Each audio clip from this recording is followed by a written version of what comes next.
Something that makes the creatures we call Pokemon so fascinating is their ability to evolve and change. Pokemon are able to, as they grow, change into a completely new Pokemon, or some are even able to access another form of evolution called Mega Evolution, where they can switch between their Mega Evolution and their regular form. With these evolutions, there are many different evolution methods, trade evolutions, just simple level ups. But one evolution method that's existed since the very beginning of the franchise, stones, are not natural, and we're going to get into why.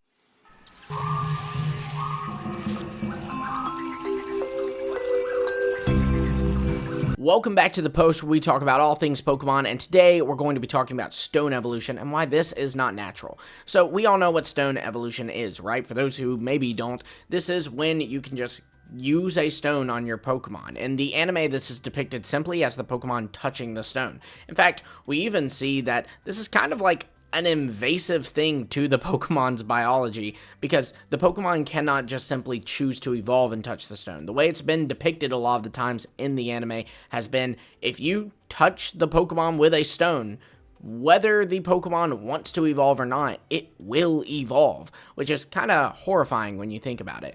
But yeah, I'm proposing that this evolution method is not natural, and I think there's a lot of decent evidence for why that is. But before we get into that evidence, I want to take a moment to think about what that means. That means so many of these Pokemon that we know and love shouldn't even exist. Pokemon like Raichu, that's not natural. It shouldn't exist.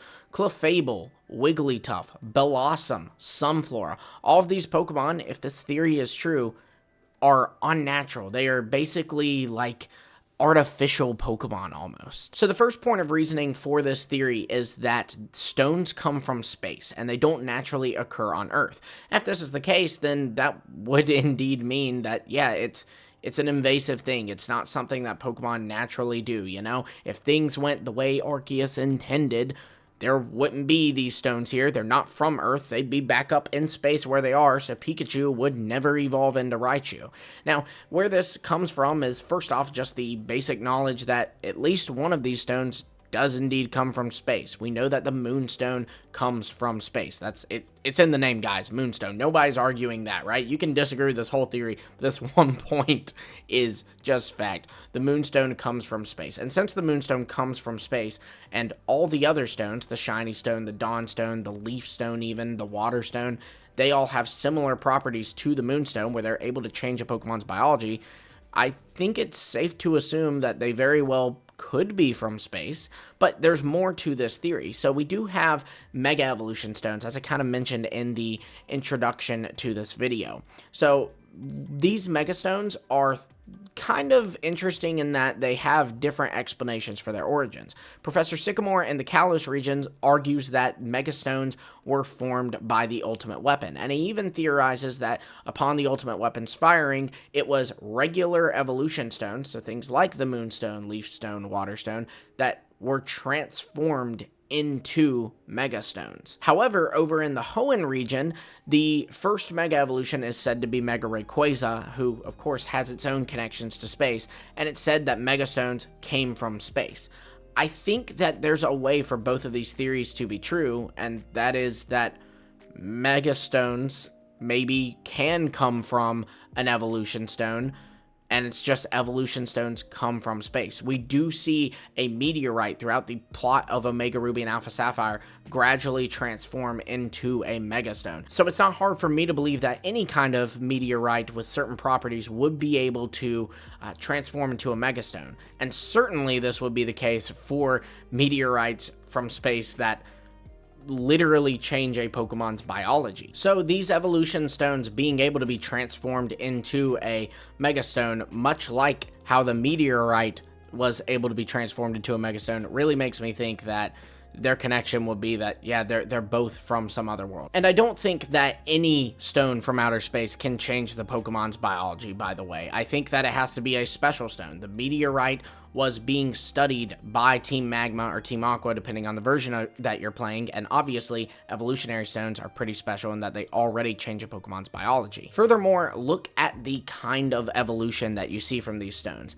While some of them make a little more sense than others, like Pikachu and Raichu, some of these evolutions are incredibly drastic and kind of weird looking.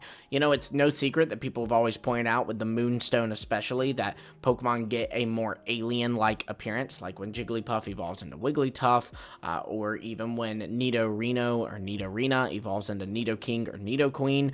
And then there's some that are even weirder than that beyond the Moonstone, like, for example, how Gloom evolves into Bellossom. These things look nothing alike. Or even, if you want to be technical, even Eevee would be an example of this. Eevee doesn't really look much like Vaporeon, Flareon. That's a pretty drastic change that it's undergoing there. Now, albeit Eevee is kind of an outlier because other things can influence a drastic change, such as friendship at a certain time of day, or knowing a fairy move and having high friendship. And then I think Game Freak actually tried to tell us that this was the case. Just look at the Paradox Pokemon. One thing that's very interesting about these Pokemon is that they all are fully evolved, and they cannot evolve, and they don't have, you know, a way to breed them and see the baby version of them, except for 3 of these. If you look at the past Paradox Pokemon, 3 of these Pokemon are quote-unquote unevolved. Screamtail is not a Paradox version of Wigglytuff, it's a Paradox version of Jigglypuff. Sandy Shocks is a Paradox version of Magneton, not Magnezone. And then Fluttermane is a Paradox version of Mischievous, not Mismagius. And this is all really interesting to me because I think it's just proof that, yeah, we just live in a weird reality where these Pokemon have access to evolutions because these stones are here on Earth. Whereas in other realities, these Pokemon never came into contact with these stones, and so they never got to access them. Because if you look at the other Pokemon, they all are natural evolutions, like level up evolutions or something of the sort. It doesn't require a stone. The only exception to this is Gardevoir and Gallade having a Paradox version and Iron Valiant, but given that this is from like a future timeline and the story that we're kind of told is that it was someone fusing a Gardevoir and a Gallade together, that makes more sense. Whereas the Paradox Pokemon of the past, of the Scarlet version, would have existed in timelines in the past, so likely before human interference, and thus would be more natural, pure forms of these Pokemon, if you will. I think when you gather all this evidence together, the evidence of, you know, Mega Evolution seeming to have origins from space, and yet Megastones, some theorize who study in the field, come from evolution stones. The bit about how some of these evolutions are very drastic and arguably even alien-like, and then the bit about the Paradox Pokemon. I think when you compile all of that together, it presents a pretty decent argument for these stones not naturally occurring on Earth, and thus not naturally being a part of a Pokemon's life cycle, if you will. And this isn't too unheard of, too. We do have other confirmed artificial ways to evolve a Pokemon. An Electrizer is a man-made item, as is a Magmarizer and a Protector.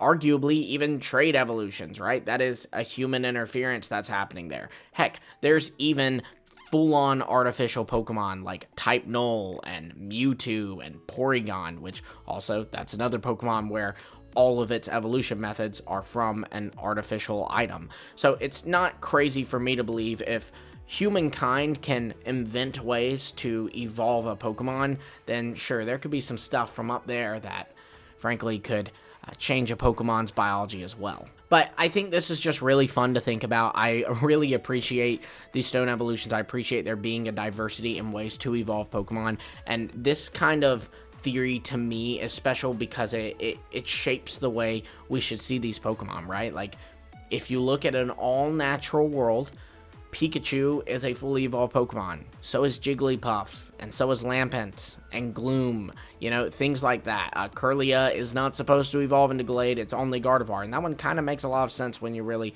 look at the line, I think.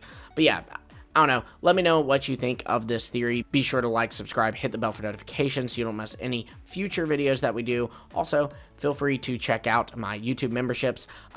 that is how you can support this channel directly, and I do upload content on there. For members only, exclusive members videos exist. You can get access to them through there. I've even talked about Pokemon leaks. I've unboxed my Switch 2 on there and kind of have my first reaction to it and all. All of that is available to you. Check it out.